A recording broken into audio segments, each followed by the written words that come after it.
karena ini menyangkut tentang evaluasi Buton Selatan. Beberapa hari yang lalu ada beberapa orang yang sudah menghubungi saya.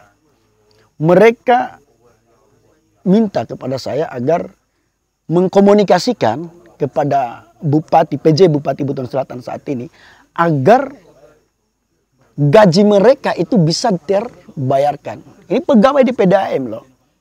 Ada yang sudah 6 bulan belum terbayarkan. Ini masalah. Orang bekerja itu agar dihargai pekerjaannya, lalu kemudian mereka bisa menafkahi anak istrinya. Tapi kalau gajinya ditahan, kewajibannya mereka lakukan terus bekerja, lalu kemudian hak mereka yang harus mereka terima itu tidak disalurkan. Ada apa sebenarnya? Karena ini statusnya masih tanah negara, sebagian pengelolaannya itu hanya dilimpahkan kepada masyarakat. Masyarakat Sampulawa itu sudah puluhan tahun mereka mengelola tanah itu, bertani di situ. Tetapi ketika mereka mengurus agar tanah tersebut menjadi hak milik, diturunkan menjadi hak milik, itu tidak bisa dilakukan. Alasan pemerintah bahwa ini adalah tanah negara. Alasan pemerintah daerah. Nah, sehingga seolah-olah terkesan terjadi gontot-gontotan antara masyarakat dengan pemerintah. Ini ada apa? Esensi daripada hadirnya pemerintah daerah itu untuk menciptakan kesejahteraan di masyarakat. Tapi kalau pemerintah daerah menjadi salah satu faktor yang menghalangi lahirnya kesejahteraan untuk masyarakat, ini problem. Artinya salah urus ini daerah. Lantas bagaimana dengan hak masyarakat yang ingin mengurus sesuatu? Kan jelas pelayanan publik dalam undang-undang pelayanan publik kan jelas. Bagaimana kita harus disiplin. ASN kita ini, pemerintah daerah ini digaji oleh masyarakat. Tujuannya untuk apa? Untuk melayani masyarakat. Tapi kalau datang di sana masyarakatnya belum, pegawainya belum ada, ini problem. Nah, sebagai pemimpin daerah seharusnya mendisiplinkan ini semua. Tetapi jangan hanya menaikkan ASN untuk disiplin. Pemimpinnya juga harus lebih awal untuk disiplin. Nah, itu harus disiplin. Masyarakat kita ketika bersengketa ingin memperjuangkan tanahnya, itu harus lari ke Pasar Wajo bersidang. Ketika terjadi problem apa segala macam, mereka dilaporkan atau ingin melapor karena kecurian ternaknya atau hasil tangkapnya dan sebagainya, atau mengurus SKCK, itu harus lari ke Pasar Wajo. Kenapa pemerintah daerah tidak menyiapkan, tidak menghadirkan Polres, tidak menghadirkan institusi eksekutif lah, tidak menghadirkan pengadilan di sini? Apakah itu sulit? Tidak sulit. Pemerintah daerah tinggal menyurat bupati dengan DPR. Masyarakat kita hari ini kan masih belum mendapatkan kesejahteraan. Distribusi keadilan belum merata. Masalahnya apa? Nah, akar masalahnya apa? Kenapa bisa itu belum terdistribusi? Menjadi tugas kita. Peran secara garis besar pemeran pemerintah daerah belum maksimal.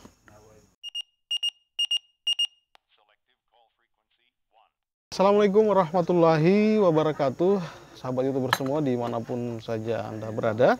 Kembali di segmentasi Koja-Koja. Kali ini saya bersama dengan Hardodi untuk yang kedua kalinya di segmentasi Koja-Koja ini. Sesuai dengan tema yang sudah kita, judul besar yang sudah kita sepakati bahwa mengevaluasi Buton Selatan. Dan ini saya anggap sangat penting karena memang ke depan saya harapkan Buton Selatan itu menjadi lebih baik. Buton Selatan itu menjadi lebih makmur, sejahtera, lebih adil, merata, dan mampu memiliki daya saing yang kuat.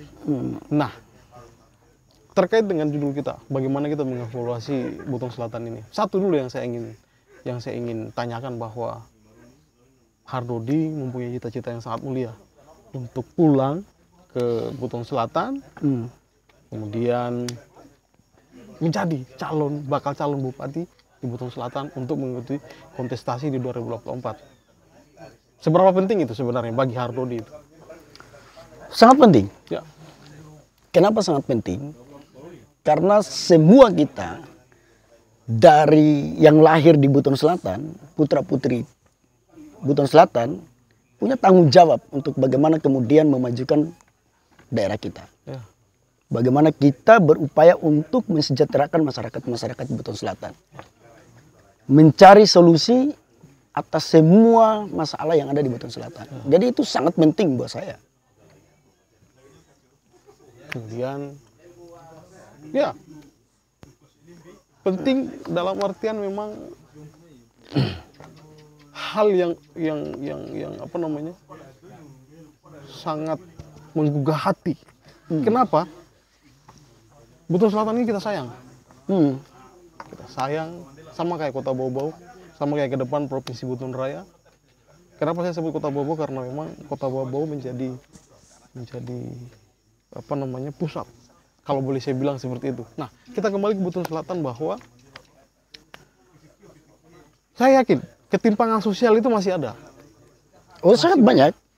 Nah, untuk menghadapi ini seperti apa? Itulah alasan kita kenapa kemudian semua putra-putri Buton Selatan hari ini ikut berkompetisi di Buton Selatan. Karena saya meyakini mereka juga memiliki perasaan yang sama, memiliki pandangan yang sama bahwa terjadi banyak ketimpangan di Buton Selatan. Sehingga masing-masing kemudian memiliki bagian, memiliki rasa tanggung jawab untuk memperbaiki keadaan ini. Banyak ketimpangan sosial. Contohnya? Ya, contohnya misalkan keadilan yang belum berwujud. Kemudian kesejahteraan yang belum mampu kita ciptakan. Karena esensi daripada terbentuknya pemerintahan daerah, kalau kita melihat aspek hukumnya, itu adalah perpanjangan tangan pemerintah pusat untuk daerah agar bisa mengurus dirinya sendiri. Tujuannya apa? Goal besarnya adalah menciptakan kesejahteraan kepada masyarakat itu sendiri. Nah. Lalu kemudian untuk mewujudkan kesejahteraan bagi masyarakat, menciptakan keadilan bagi masyarakat, itu harus dikelola oleh pemerintah yang memiliki pemahaman tentang asas-asas umum pemerintahan yang baik. Bagaimana pemerintahan itu dijalankan berdasarkan prinsip-prinsip pemerintahan itu. Profesional misalkan, ya, kemudian adil, transparan dan sebagainya. Contohnya misalkan, karena ini menyangkut tentang evaluasi Buton Selatan. Beberapa hari yang lalu ada beberapa orang yang sudah menghubungi saya. Mereka minta kepada saya agar mengkomunikasikan kepada Bupati PJ Bupati Buton Selatan saat ini agar gaji mereka itu bisa terbayarkan. Ini pegawai di PDAM loh. Ada yang sudah 6 bulan belum terbayarkan. Ini masalah. Orang bekerja itu agar dihargai pekerjaannya, lalu kemudian mereka bisa menafkahi anak istrinya. Tapi kalau gajinya ditahan, kewajibannya mereka lakukan terus bekerja, lalu kemudian hak mereka yang harus mereka terima itu tidak disalurkan. Ada apa sebenarnya? Ini problem. Ini problem. Itu baru satu sisi. Iya. Nah, baru satu sisi. Saya ingin tarik misalkan problem yang dihadapi oleh para petani yang ada di Sampulawa. Oke. Antara masyarakat dengan pemerintah daerah itu kan berhadapan tentang HPL. Misalkan. Pemerintah tidak mau melepaskan HPL itu untuk masyarakat. Pemerintah daerah. Oh, maaf, HPL itu kalau masyarakat yang HPL itu apa sih? Hak pengelolaan terhadap lahan. Ya, okay. Tetapi dia bukan lahan untuk hak milik, bukan. Nah, dia penguasaannya secara yuridis dikuasai oleh pemerintah daerah. Baik. Peruntukannya untuk pemerintah daerah, bukan untuk masyarakat yang dimiliki secara hak milik. Baik. Nah, lanjut. Karena ini statusnya masih tanah negara, sebagian pengelolaannya itu hanya dilimpahkan kepada masyarakat. Masyarakat Sampulawa itu sudah puluhan tahun mereka mengelola tanah itu, bertani di situ. Tetapi ketika mereka mengurus agar tanah tersebut menjadi hak milik, diturunkan menjadi hak milik, itu tidak bisa dilakukan. Alasan pemerintah bahwa ini adalah tanah negara. Alasan pemerintah daerah. Nah, sehingga seolah-olah terkesan terjadi gontot-gontotan antara masyarakat dengan pemerintah. Ini ada apa? Esensi daripada hadirnya pemerintah daerah itu untuk menciptakan kesejahteraan di masyarakat. Tapi kalau pemerintah daerah menjadi salah satu faktor yang menghalangi lahirnya kesejahteraan untuk masyarakat, ini problem. Artinya salah urus ini daerah.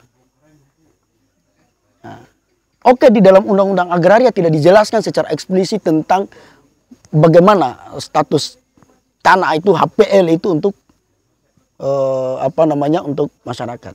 Tetapi di dalam peraturan nomor 18, di dalam PP nomor 18 tahun 2001 itu jelas disampaikan. Lalu kemudian dasarnya itu di pasal 33. Pasal 33 Undang-Undang Dasar itu kan jelas.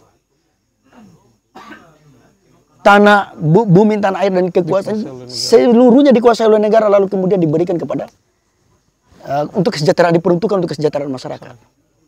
Ini dasar yang paling jelas untuk pemerintah daerah agar melepaskan HPL itu menjadi hak milik, diturunkan, dilepaskan.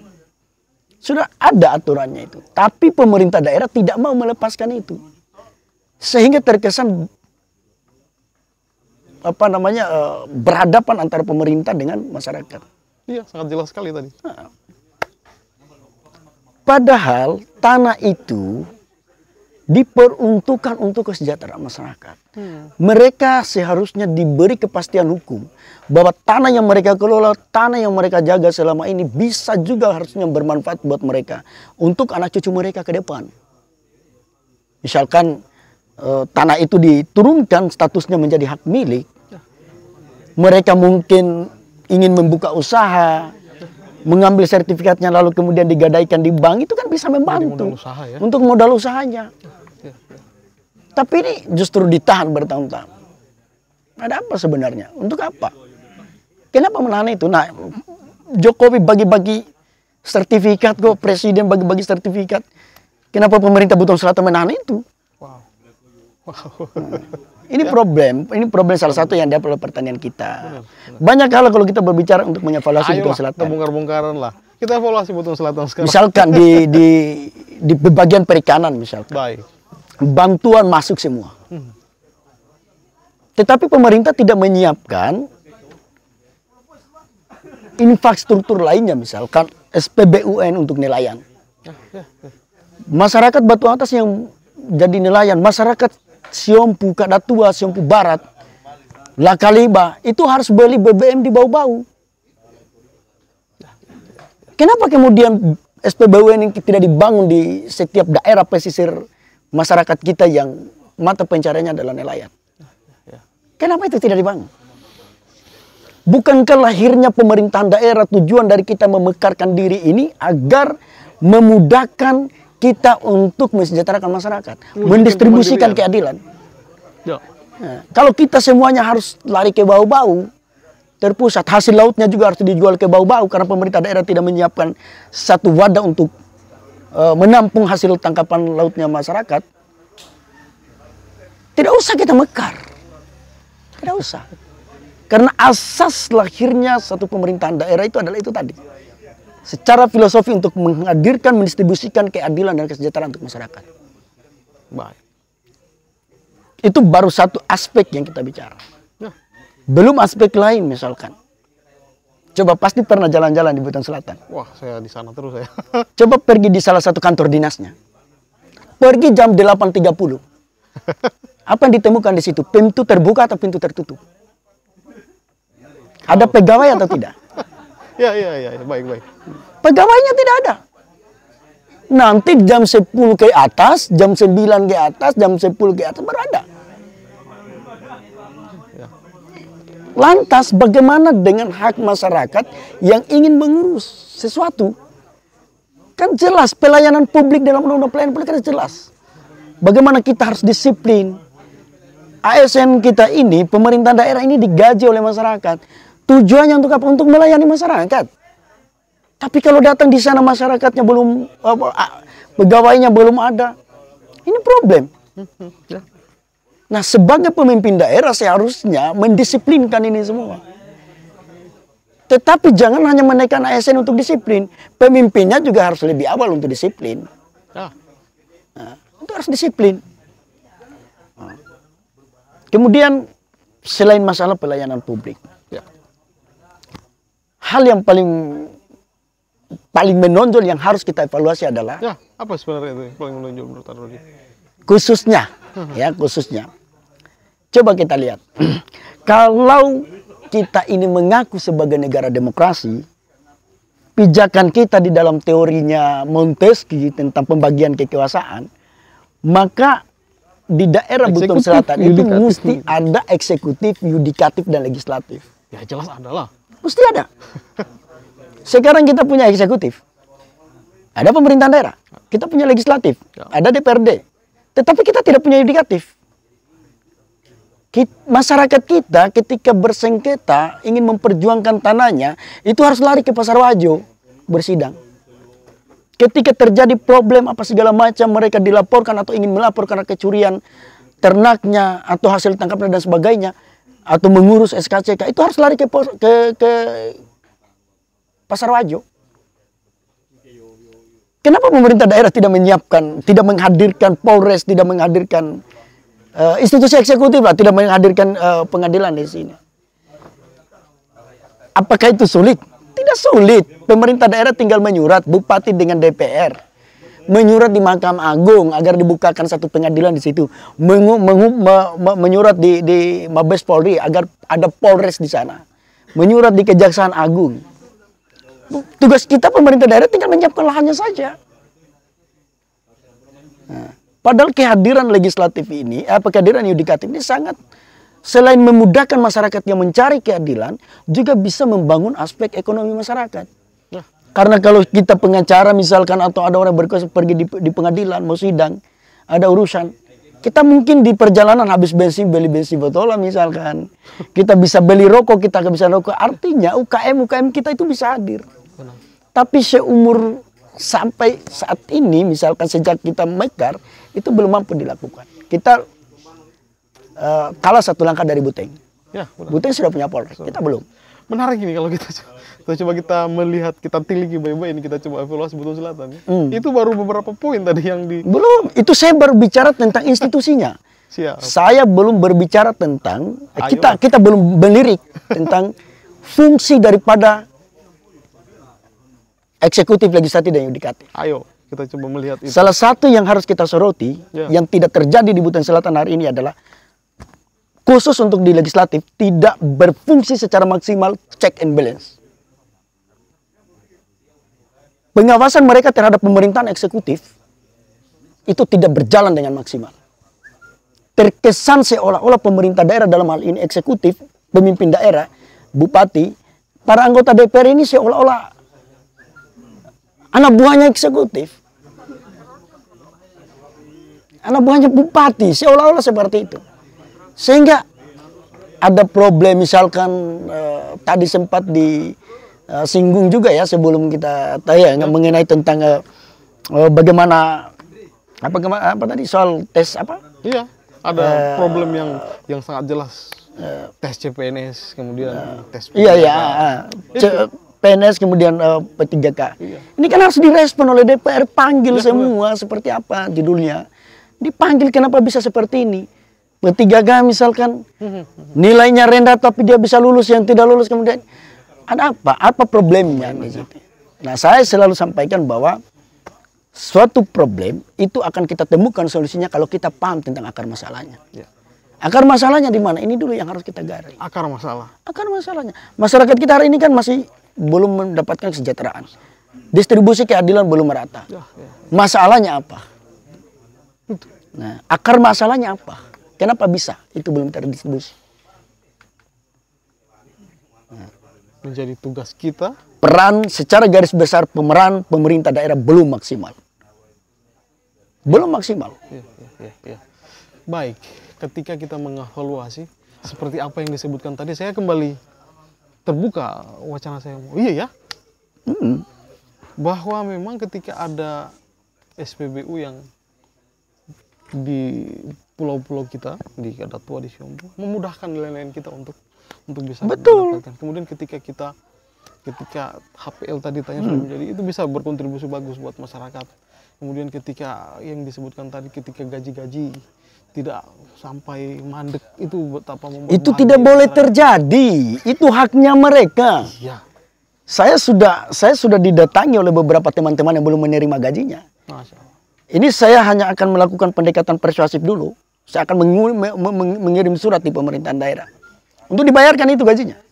Kalau tidak dibayarkan, saya akan bentuk tim hukum dan gugat itu pemerintah daerah. Ya. Menggugat itu PDAM itu. Bayarkan gajinya, itu hak mereka untuk mendapatkan itu. Kenapa ditantang?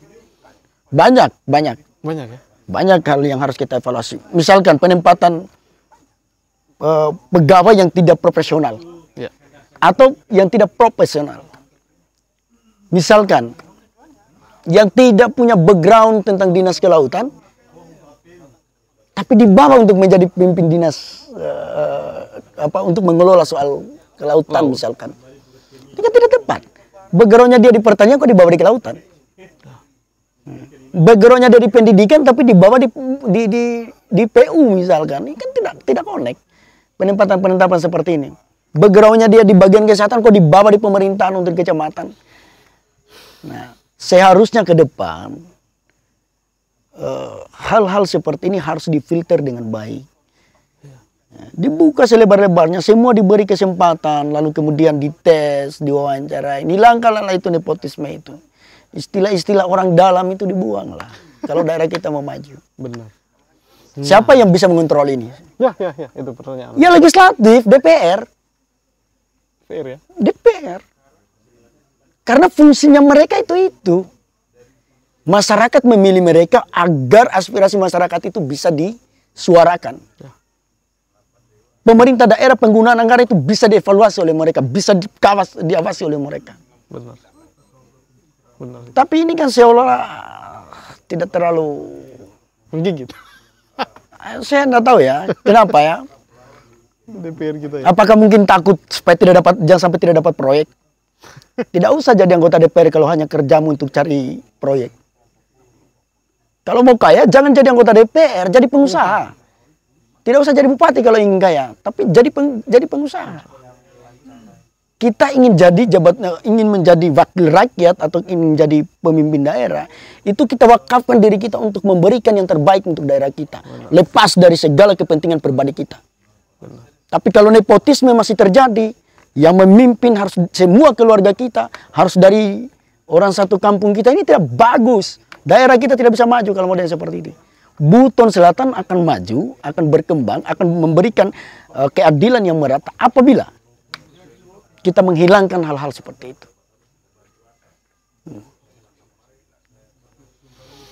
Ya, saya menarik nafas panjang ini. Karena memang apa yang disampaikan ini realita. Itu realitas terjadi di Bucer. Kenapa? Buton Selatan kita melihat sama-sama bagaimana pemberitaan media online yang di-share ke kita setiap hari itu memang membuat saya kembali berpikir bahwa akankah Buton Selatan ke depan itu bisa menjadi daerah yang benar-benar membuat sejahtera masyarakatnya misalnya. Apakah benar-benar membuat keadilan yang merata bagi semua, tidak hanya. Saya rasa kita semua memiliki harapan yang sama seperti itu. Tapi ingat, kembali lagi, negara kita ini adalah negara demokrasi. Kembali lagi yang menentukan kesejahteraan itu bisa terdistribusikan, kemudian keadilan itu bisa didistribusikan, itu bukan peran dalam momentum seperti ini adalah perannya masyarakat. Masyarakat ini yang akan memilih melihat semua figur ini. Makanya kalau bisa koja-koja ini jangan hanya. Coba contohin Najwa Shihab misalkan, Karnelias itu undang semua para bakal calon ini. Baik, kita pertengkarkan kita punya pikiran bagaimana kita bisa menjawab tantangan untuk Buton Selatan. Iya. Jangan undang semua, kita panel, diskusi panel sebelum dilakukan agar masyarakat itu bisa menilai. Oh ini yang paling bisa, ini yang paling bisa, ini yang paling bisa memberikan solutif untuk semua masalah yang kita hadapi. Diundang mereka, kita lakukan pertukaran pemikiran, kita berdebat soal itu. Yang penting jangan kita bertengkar soal fisik. Ya. Tapi kalau ide gagasan untuk membangun Buton Selatan ke depan, mari kita pertengkarkan itu. Demokrasi itu seperti itu seharusnya dilakukan. Apa namanya, ide gagasan yang nantinya akan bisa diwujudkan dalam bentuk program kerja, itu menjadi sesuatu yang harus diwujudkan demi kesejahteraan dan keadilan yang merata. Saya hanya berpikir bahwa situasi politik. Tentu yang namanya situasi politik ini kan makin hari itu kita lihat makin panas, di mana pengkhianatan, main tusuk dari belakang. Sudah siapkah dengan kondisi yang tentu kita siap. Untuk Buton Selatan kita siap. Wow. Saya kebetulan di S1 dulu, dan di S2 saya juga saya menulis tentang salah satu jurnal ilmiah tentang bagaimana menekuni tentang hukum acara militer. Jadi saya belajar tentang itu. Saya belajar satu hal dari militer itu, bagaimana kesiapan mereka ketika masuk tentara itu langsung mewakafkan dirinya untuk negaranya. Ya kita juga seperti itu. Kita ini lahir di Buton Selatan, punya tanggung jawab sebagai putra daerah untuk menciptakan kesejahteraan. Jadi hanya karena persoalan hal-hal sedikit apa dan sebagai pengkhianatan, itu biasalah dalam negara demokrasi, biasa itu. Hal seperti itu biasa. Ya. Biasa ya? Biasa, intimidasi preman apa segala macam. Saya beberapa hari yang lalu dapat intimidasi dan sebagainya, tapi biasa lah. Dikhianati. Itu biasa. Kita bisa lihat sekarang kan. Oh, yang dinyinyir. Nah, yang paling terpenting adalah kita maju di Buton Selatan itu membawa ide untuk perbaikan Buton Selatan, mendistribusikan kesejahteraan dan keadilan di Buton Selatan. Bukan untuk kepentingan pribadi. Benar. Saya anak nelayan, saya anaknya petani, Pak. Latar belakang orang tua saya bukan siapa-siapa. Jadi sejak kecil kita sudah berteman dengan penderitaan. Luar biasa. Jadi kita tahu betul perasaannya masyarakat kita yang ada di Sampulawa misalkan, dan sebagian di Batauga ya. Mereka sudah mengelola tanah tadi yang seperti yang saya cerita, luar biasa. Kemudian masalah kehidupan di Siompu, di Kadatua, Siompu Barat, di Batu Atas, listriknya yang tidak menyala 24 jam. Ini juga aneh. Problem. Ketika listrik itu masuk, semua anggota DPR berbondong-bondong, itu saya yang kasih masuk. Tapi ketika lampunya tidak menyala 24 jam dan lampunya bermasalah, semuanya diam. Capek teman-teman mahasiswa mempertanyakan soal itu. Tapi semua anggota DPR-nya diam. Padahal itu fungsinya mereka, itu aspirasi masyarakat, Pak. Nah, untuk itu mereka kita gaji. Iya, untuk itu, bukan untuk jalan perjalanan dinas hanya bolak-balik hotel, ambil bil hotel, kemudian bawa pulang lapor di bandara, dapat lagi uang perjalanan. Bukan itu tujuannya kita pilih mereka. Tujuannya mereka menampung aspirasi masyarakat, lalu kemudian diramu, itu diusulkan. Demikian juga dengan bupati. Bupati itu tidak boleh memperlakukan DPR itu sebagai anak buahnya. Tetapi dia harus ajak itu DPR, lembaga legislatif itu sebagai partner kerjanya mereka. Artinya dia harus siap dievaluasi oleh DPR. Tapi ini bupati tidak mau bekerja sama dengan baik. Padahal harus kita duduk, kita diskusikan, kita ramu kembali, kita jahit baik-baik ini. Apa sih yang harus kita lakukan? Misalkan masalah listrik di Batu Atas atau di listrik di Siompu. Bagaimana masalah nelayan kita ini? Bagaimana infrastruktur dasar kita ini? Kita duduk bersama DPR dengan bupati itu. Ya, betapa kompleksnya itu. Kompleks. Kalau kita bicara Buton Selatan kompleks. Kalau Buton Selatan itu jauh lebih baik, mungkin saya lebih betah di Jakarta meneruskan karir saya. Tapi karena saya pikir bahwa sepertinya kita harus tampil untuk menawarkan ide dan gagasan untuk mendistribusikan kesejahteraan dan keadilan. Mencoba menawarkan solusi di atas banyak masalah yang dihadapi oleh para petani kita, para nelayan kita, para ASN kita, para teman-teman kita yang magang misalkan. Mesti kita hadir. Benar. Kalau ada orang beberapa yang lalu itu ada yang sampaikan bahwa Bapak masih cukup muda, bla bla dan sebagainya. Ini bukan persoalan muda dan tua.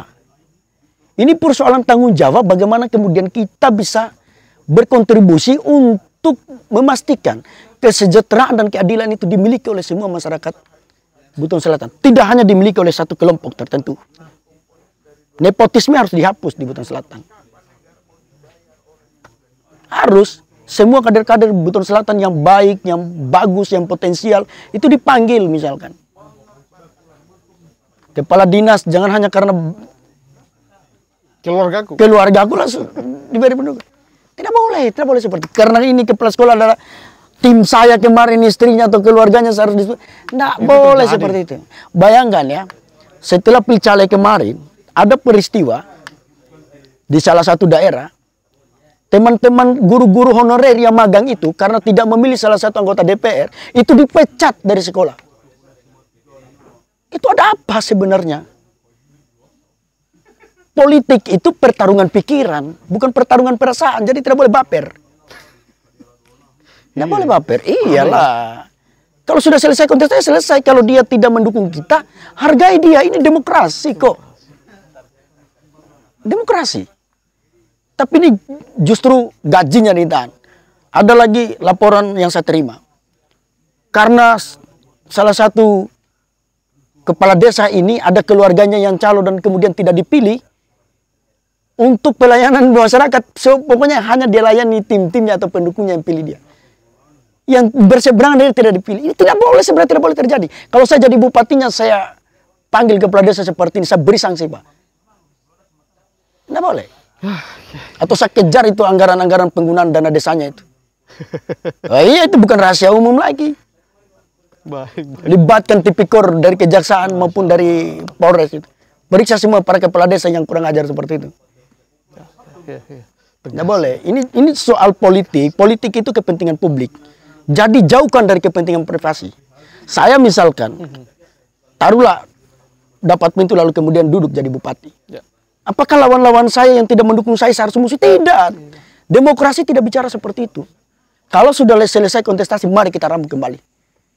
Panggil lawan, walaupun dia inilah sudah dicontohkan oleh bagaimana periode kedua Jokowi dengan Prabowo.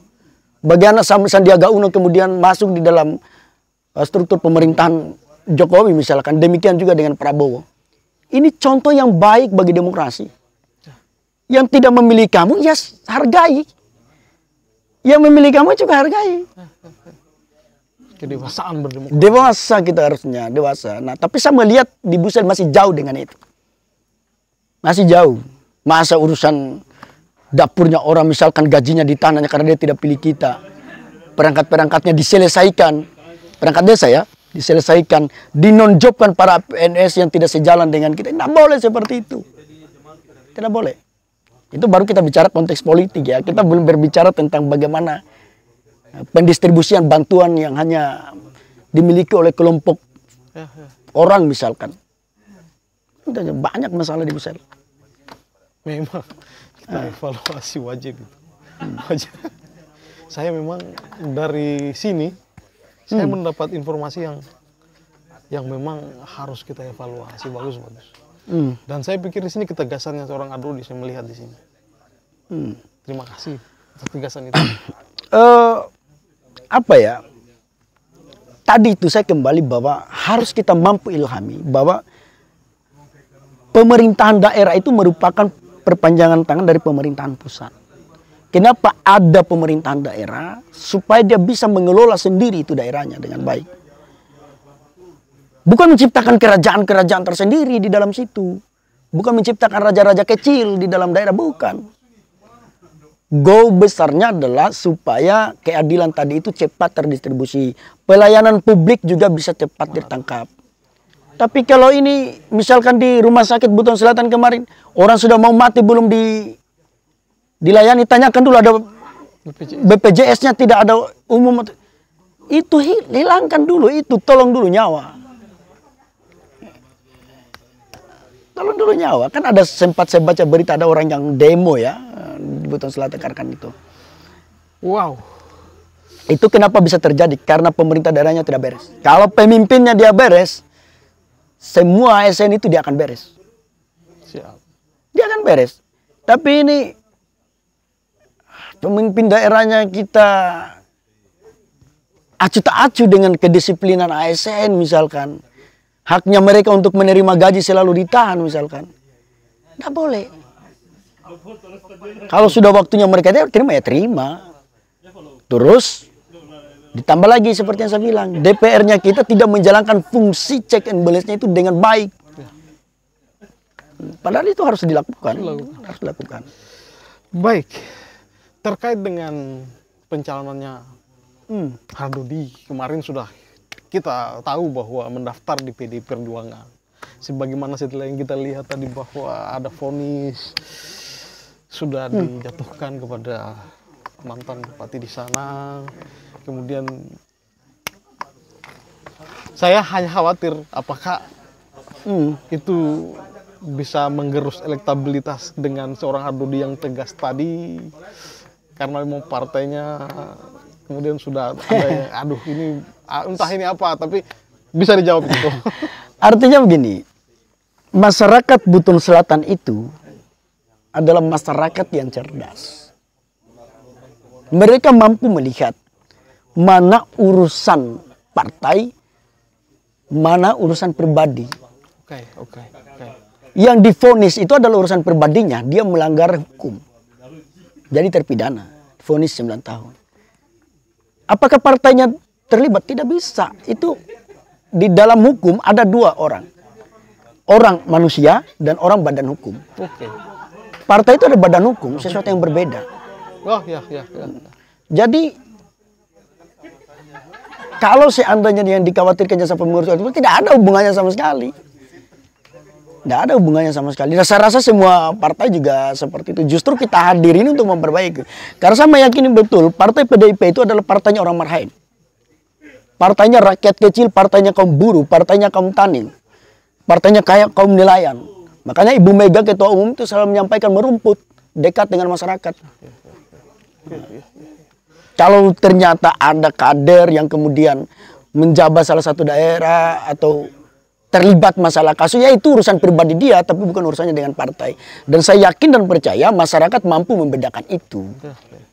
Mampu bedakan itu. Mereka mau lihat, oh ini orang yang berbeda, kenapa kita harus gabungkan gitu. Ya, saya kembali memahami. Ya, ketika kita bisa membedakan itu semua, bahwa ini adalah oknumnya, bahwa ini adalah badan hukum, ya jelas, sangat jelas berbeda.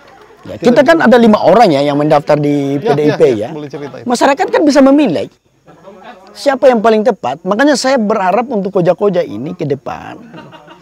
Tadi itu saya bilang bahwa kalau bisa dipanggil semua kader Buton Selatan ini yang mendaftar kepala daerah, dipanggil duduk dalam satu forum dan kita pertengkarkan ide dan gagasan kita untuk menjawab semua tantangan Buton Selatan. Iya ya. Buat satu forum, kita diskusi soal itu supaya masyarakat bisa menonton, bisa menilai mana sebenarnya yang harus mereka pilih ke depan untuk menjadi pemimpin Buton Selatan. Kalau ada yang tidak datang, biarkan masyarakat yang menilai, berarti dia tidak punya keberanian untuk berdiskusi soal ini. Baik, kita akan coba jawab. Cobalah, aduh, jangan hanya saya tuh pengen kita berdialog, karena begini, masyarakat itu dalam situasi saat ini ya, akan ada apa namanya, mereka akan selalu menerapkan teori, mengimplementasikan teori perbandingan. Mereka akan membandingkan. Tapi caranya bagaimana untuk bisa membandingkan ini? Ya, saya berharap koja-koja bisa mengundang semua itu. Semua para bakal calon ini, fasilitasi, diskusi, bicara tentang evaluasi Buton Selatan misalkan, atau apa yang harus kita diskusikan soal itu tentang Buton Selatan, biar masyarakat bisa melihat apa problem. Tadi itu kita belum bicara problem remaja, anak-anak muda. Nah, kita baru bicara masalah pemerintahan, masalah petani. Kita belum bicara apa problemnya anak muda hari ini? Belum bicara stunting. Iya belum. Problemnya misalkan ada UKM kita ya. Kalau kita bicara di UKM, saya pernah berkunjung di beberapa kedai, baik di ada di Lawela ya? Iya, ada di Lawela atau di apa namanya di Siompu maupun di Lande. Bagus kedainya, bagus. Masyarakat datang bernongkrong di situ, tapi tidak punya fasilitas. Fasilitas apa misalkan? Internet. Daerah yang serba digital ini, pemerintah punya tanggung jawab untuk menghadirkan, memastikan bagaimana internet itu bisa diakses dengan mudah oleh masyarakat. Tujuannya apa? Manfaatnya apa untuk itu? Bayangkan, kalau seandainya pemerintah kita ke depan punya ide, punya gagasan, dan memberikan semua di 7 kecamatan, di semua titik itu, memastikan semua internet terkonek dengan baik, normal, mungkin pemerintah bisa sedikit menciptakan satu pengembangan teknologi. Misalkan, saya kasih contoh ini, misalkan pasar digital. Para petani kita, nelayan kita tidak perlu lagi capek-capek pergi jual ikannya di warung atau di penampung. Tinggal foto, lalu kemudian upload. Tinggal kita siapkan aplikasinya, misalkan pasar digital Buton Selatan. Upload kayak di Shopee itulah. Kita bisa pesan online dan sebagainya. Ini kan kemudahan yang bisa kita ciptakan. Adik-adik kita juga, remaja-remaja kita bisa mengakses semua internet. Benar. Dengan baik, sehingga mereka bisa belajar. Apalagi sekarang ini metode pembelajaran itu ada online dan ada offline-nya. Nah, itu penting itu. Daring dan luring ya. Wow. Kita berbicara mengenai evaluasi Buton Selatan memang cukup kompleks, dan ketika ini kita berbicara di seluruh kandidat-kandidat putra-putri terbaik di Buton Selatan, saya pikir ini akan beragam ide, akan melahirkan gagasan-gagasan yang luar biasa dari Buton Selatan yang kita cintai, yang kita sayangi bersama. Nah, untuk mengakhiri koja-koja kita ini, saya ingin dengar closing statement-nya dari Hardodi. Silakan. Saya tidak banyak ya ingin memberikan closing statement-nya, tapi saya tekankan kepada koja-koja ini. Siap. Kalau bisa diundang semua itu. Siap. Diundang supaya kita diskusi, kita pertaruhkan ide-ide kita ini. Siap. Tidak usah pusing soal pintu, soal dan sebagainya itu. Siap. Karena partai sekarang ini partai besar semua, Pak. Semua ini partai besar. Mereka melihat survei bagaimana penerimaan masyarakat. Lalu kemudian masyarakat bagaimana bisa dia mau terima kita kalau seandainya ide dan gagasan kita mereka tidak bisa lihat. Nah, jadi coba itu difasilitasi, diundang semua, kita pertengkarkan idenya kita. Jangan tunggu KPU nanti yang memperdebatkan, jangan. Iya, harus dari sekarang kita lakukan. Wow. Urusan pintu, urusan kemenangan itu urusan lain. Kita siapa yang dulu. Iya, yang paling terpenting adalah semua ide-ide para kandidat ini diambil. Siapapun yang memimpin di Buton Selatan ke depan di 2024, saya sudah yakini Tuhan sudah melantik itu. Benar. Iya, karena jelas itu ayat 26 tuh Ali Imran itu. Allah memberikan kekuasaan kepada orang-orang yang dikehendaki. Masya Allah. Jadi sudah ada bupati, tapi kita belum tahu siapa. Benar. Nah, secara manusia yang itu kan secara teologinya, tetapi secara epistemologinya sebenarnya menentukan ini nanti adalah masyarakat. Nah, bagaimana bisa masyarakat bisa memilih Bang Boril misalkan? Ini salah satu kandidat. Tapi kita ingin tahu gagasannya seperti apa. Kita ingin bandingkan yang lain. Minimal harus dipertemukan. Kita melihat, oh begini padahal kalau dia nggak bicara ini. Mancuana misalnya, oh begini padahal dia bicara. Minimal seperti itu, tapi kan kalau Allah bisa jawab, semua kita kembalikan. Adem-adem saja nih Buton Selatan saya lihat. Padahal banyak hal yang bisa kita diskusikan. Iya, banyak sekali sebenarnya. Iya. Tapi kami tim koja-koja kameramen Pak, bagaimana kameramen? Kita siap jawab itu. Harus adaikan. Apalagi saya lebih senang lagi apabila banyak yang calon ini dari sudah pernah memimpin misalkan atau lagi berada di legislatif ataupun di eksekutif, paling bagus itu sebenarnya. Mereka punya pengalaman itu. Iya. Minimal saya adik-adik ini bisa belajar juga dari mereka. Lebih memahami. Dan mungkin 1-2 kata juga saya bisa akan kritik mereka mungkin. Siap. Mereka juga bisa memberikan distribusi ilmu dan sebagainya. Iya. Nah, karena apa ya? Kita ingin mencari pemimpin. Benar. Nah, kita ingin cari pemimpin Buton Selatan untuk memberikan keadilan, memberikan kesejahteraan. Yang merata. Kita tidak cari ketua kelas ini, Bos. Cari pemimpin daerah, kita harus tahu cara berpikirnya seperti apa. Jangan sampai dia duduk hanya keluarganya saja yang dia bangun, hanya etnisnya saja yang dia bangun. Nah, yang lain tidak. Baik. Kita stopkan dulu sampai di sini. Sahabat itu berseminar, terima kasih banyak yang sudah menonton ini. Sekali lagi saya ingatkan bahwa kita lagi di La Casa Cafe. Di sini kita bisa minum kopi, kita bisa koja-koja, kita bisa apapun itu. Dan terima kasih banyak ini kita sudah diterima siap. Saya doakan semoga sehat, tetap semangat selalu dalam melakukan perjalanannya di Buton Selatan, dan tetap like, komen, dan subscribe di sini. Terima kasih banyak. Wassalamualaikum warahmatullahi wabarakatuh. Waalaikumsalam warahmatullahi wabarakatuh.